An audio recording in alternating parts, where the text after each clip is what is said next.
Hi everyone. I'm going to show you briefly how to use the space of collaboration in OneNote. I am now on the OneNote for my S2 Integrated Science, and we were studying light. So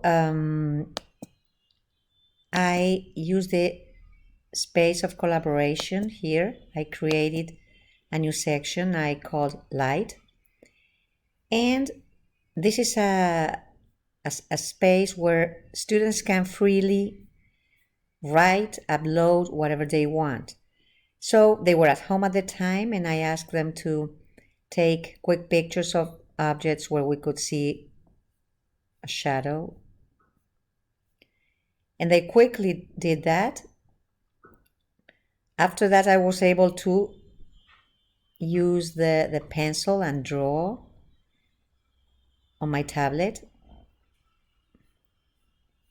to show certain things to the students, or even to, you see, object, shade, the source.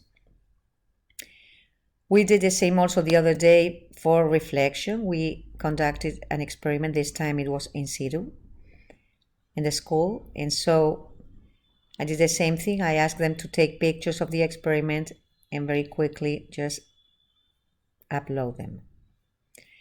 So this is a very easy way to have the kids engaged both online and at the school.